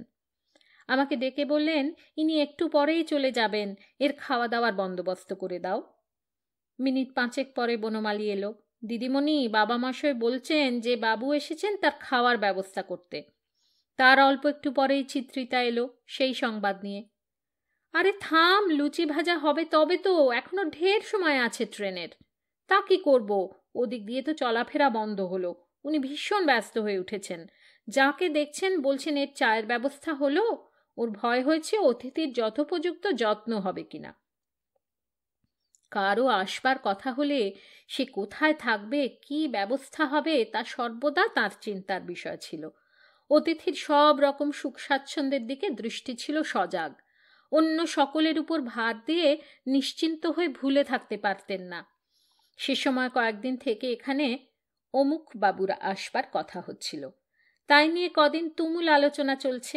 ইতিমধ্যে সেই ভদ্রলোকের পাঠানো কতকগুলি গানের রেকর্ড এসছে। বসবার ঘরে সন্ধ্যাবেলা সবাই মিলে বসেছি। উনি বললেন, বাজাও, শোনা যাক রেকর্ড। কিরকম লাগলো তোমাদের? হয়তো খুব ভালো, মিউজিকের আমি কি বুঝি, কিন্তু আমার ভালো লাগে না।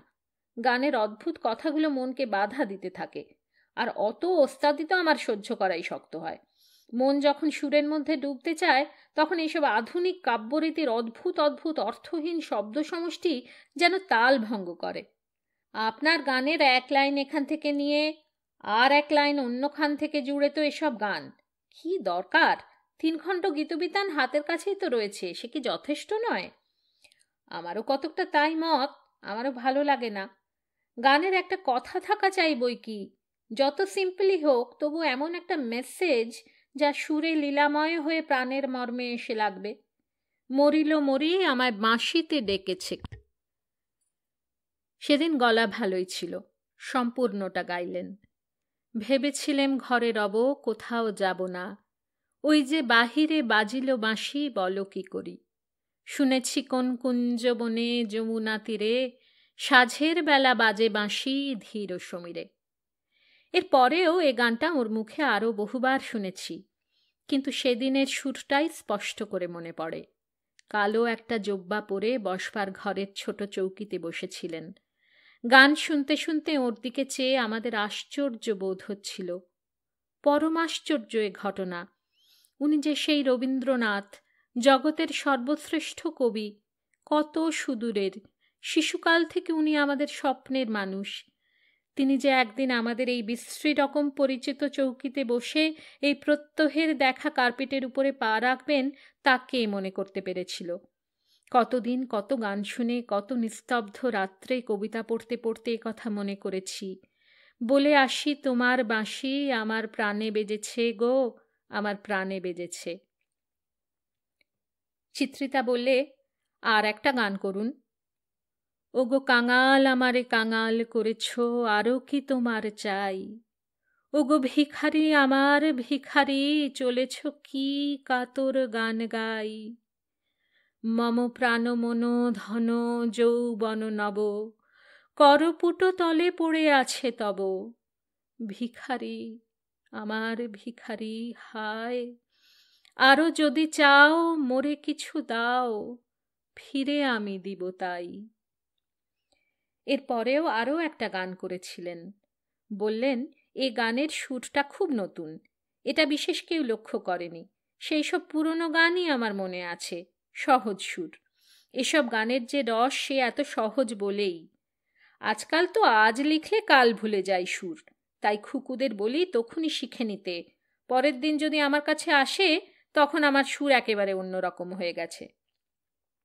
সেদিন অনেক রাত অবধি আমরা বসে রইলুম। গুনগুন করে গাইতে লাগলেন, মরিল মরি আমায় বাঁশিতে ডেকেছে কে। এখন কি আর গলা আছে? একদিন ছিল যখন সভা হলে সবাই বলতো রবিবাবুর গান, রবিবাবুর গান। দত্তাপহারক ভগবান দিয়ে আবার ফিরিয়ে নিলেন। তোমরা তখন ছিলে কোথায়? এখন এই ভাঙা গলার গান শুনে কি হবে? একদিন সুন্দর রোদ ঝলমল করে উঠল। ছেঁড়া ছেঁড়া মেঘ কুয়াশা কেটে গিয়ে নির্মল নীল আকাশ। বললেন, এ যে ঠিক বসন্তকাল, তেমনি ঝুরঝুর করে বাতাস দিচ্ছে। অসময়ে এ বসন্ত ভারী সুন্দর। বিকেলবেলা যখন সংবাদ নিতে গেলুম, একটা লেখা আমার হাতে দিলেন। এই লও, যতক্ষণ তুমি ঘুম লাগাচ্ছিলে আমি ততক্ষণে এটা লিখে ফেলেছি। রয়ে গেল মংপুর একটা কবিতা, এখন তুভ্যং অহং সম্প্রদদে। ঘণ্টা বাজল, সবাই এলো, পড়া হলো কবিতা। কুজ্ঝটে জাল যেই সরে গেল মংপুর, নীল শৈলের গায়ে দেখা দিল রংপুর। এটা কিন্তু তোমাদের ইবিআরের রংপুর নয়, বোকাদের জন্য তা বলে দিতে হবে না তো। বহুকেলে জাদুকর খেলা বহুদিন তার, আর কোনো দায় নেই, লেশ নেই চিন্তার। দূর বৎসর পানে ধ্যান চাই যদ্দূর, দেখি লুকোচুরি খেলে মেঘ আর রোদ্দুর। কত রাজা এলো গেল মোলো এরই মধ্যে, লড়েছিল বীর, কবি লিখেছিল পদ্যে। কত মাথা কাটাকাটি সভ্যে অসভ্যে, কত মাথা ফাটাফাটি সনাতনে নব্যে। সামনেই একটা প্রকাণ্ড সেগো পামের গাছ ঝুরি নামিয়ে দিয়েছে মালার মতো। সে গাছটা ওর ভালো লাগতো। ওই গাছ চিরদিন যেন শিশু মস্ত, সূর্য উদয় দেখে দেখে তার অস্ত। পড়ে চললেন সামনের পাহাড়ের দিকে দেখিয়ে। ওই ঢালু গিরিমালা রুক্ষ বন্ধা, দিন গেলে ওরই পরে জপ করে সন্ধ্যা। নিচে রেখা দেখা যায় ওই নদী তিস্তার, নিঠুরের স্বপ্নে ও মধুরের বিস্তার। হেনকালে একদিন বৈশাখী গ্রীষ্মে, টানা পাখা চলা সেই সেকালের বিশ্বে। রবি ঠাকুরের দেখা সেই দিন মাত্তর, আজ তো বয়স তার কেবল ৭৮। সাতের পিঠের কাছে এক ফোঁটা শূন্য, শত শত বরষের ওদের তারুণ্য। ছোট আয়ু মানুষের তবু একই কাণ্ড, এটুকু সীমায় গড়া মনোব্রহ্মাণ্ড। কত সুখে দুঃখে গাঁথা ইষ্টে অনিষ্টে, সুন্দরে কুৎসিতে তিক্তে ও মিষ্টে। কত গৃহ উৎসবে, কত সভাসজ্জায়, কত রসে মজ্জিত অস্থিও মজ্জায়। ভাষার নাগাল ছাড়া কত উপলব্ধি, ধ্যানের মন্দিরে আছে তারা স্তব্ধি। কিন্তু এক মুহূর্তে এসব ভেঙে দিতে একটু তো বাঁচবে না কোথাও। এতদিনের গড়া ভাঙবে এক নিমেষে। অবশেষে একদিন বন্ধন খণ্ডি, অজানা অদৃষ্টের অদৃশ্য গণ্ডি। অন্তিম নিমেষেই হবে উত্তীর্ণ, তখনই অকস্মাৎ হবে কি বিদীর্ণ। এত রেখা এত রঙে গড়া এই সৃষ্টি, এত মধু অঞ্জনে রঞ্জিত দৃষ্টি। বিধাতা আপন ক্ষতি করে যদি ধার্য, নিজেরই তবিল ভাঙা হয় তার কার্য। নিমেষেই নিঃশেষ করি ভরা পাত্র, বেদনা না যদি তার লাগে কিছু মাত্র। আমারই কি লোকসান হই যদি শূন্য, শেষ ক্ষয় হলে তারে কে করিবে ক্ষুণ্ণ। এ জীবনে পাওয়াটারই সীমাহীন মূল্য, মরণে হারানোটা তো নহে তার তুল্য। রবি ঠাকুরের পালা শেষ হবে সদ্য, তখনও তো হেথা এই অখণ্ড অদ্য জাগ্রত রবে চিরদিবসের জন্যে। এই গিরিতটে এই নীলিম অরণ্যে তখনও চলিবে খেলা, নাই যার যুক্তি। বারবার ঢাকা দেওয়া, বারবার মুক্তি, তখনও এ বিধাতার সুন্দর ভ্রান্তি। উদাসীন এ আকাশে এ মোহন কান্তি। পরে এ কবিতা ঈষৎ পরিবর্তিত হয়ে নবজাতকে প্রকাশিত হয়েছে। আজও এই গিরিতটে মেঘ রৌদ্রের খেলা চলেছে। নীলিম অরণ্যের নীলিমা ম্লান হয়নি তা জানি। নির্মম প্রকৃতি হাসি মুখে চেয়ে আছে, জানে না তার দর্শক নেই। তবু আজ মনে করতে চাই শেষ ক্ষয় হয়নি, ভরা পাত্র শূন্য নয়। এ জীবনে পাওয়াটারই সীমাহীন মূল্য, মরণে হারানোটা তো নহে তার তুল্য। রামানন্দবাবু চিঠি লিখেছেন, এই লও। দেখলুম তিনি লিখেছেন, কাগজে প্রকাশিত হয়েছে আপনি সিনকোনা ক্ষেত্র পরিদর্শন করতে গিয়েছেন। মৈত্রেয়ী বোধ করি মনে মনে হেসে থাকবে, সে জানে সে তিক্ত নয়। জানো তুমি তিক্ত নয়? একেবারে নিশ্চিত জানো? সেটা তো আমার জানবার কথা নয়। এই দেখো মুশকিলে ফেললে। সত্য বললে ভদ্রতা বজায় থাকে না, আবার ভদ্রতা করলে যদি মিথ্যাচারণ হয়ে পড়ে। কি আমাকে তিক্ত বলছেন? অমন স্পষ্ট করে জিজ্ঞাসা করে ফেলো কেন? Ask no questions and be told no lies. হঠাৎ একদিন খবর এলো কালিম্পং ফিরতে হবে। সেখানে বিশ্বভারতী সম্পর্কীয় কাজে রাজপুরুষেরা আসবেন। 9 জুন যাবার তারিখ। একটু অপ্রত্যাশিত রকম তাড়াতাড়ি স্থির হয়ে গেল। আমি একটুও প্রস্তুত ছিলুম না। উনি বললেন, অত ভাবছ কেন, কাজ সেরে আবার না হয় আসবো। তা কি আর হয়ে উঠবে? অন্তত এখন মনে সে আশা রাখা যেতে পারে। তাছাড়া যেতে তো একদিন হতোই। চোখে দেখাই কি সবচেয়ে বড় করে দেখা? নয়ন সম্মুখে তুমি নাই, নয়নের মাঝখানে নিয়েছ যে ঠাঁই, তাও ভাবতে পারো তো? ধৈর্য ধরো বৎসে, তুমি তো বঞ্চিত হওনি।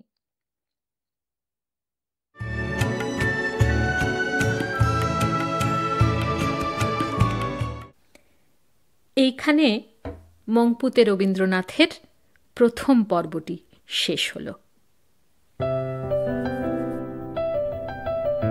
আপনাদের মতামত আমাদের জানাতে ভুলবেন না কিন্তু শ্রোতা বন্ধুরা। আমাদের ওয়েবসাইট golpokothar-asor.org golpokothar-asor.org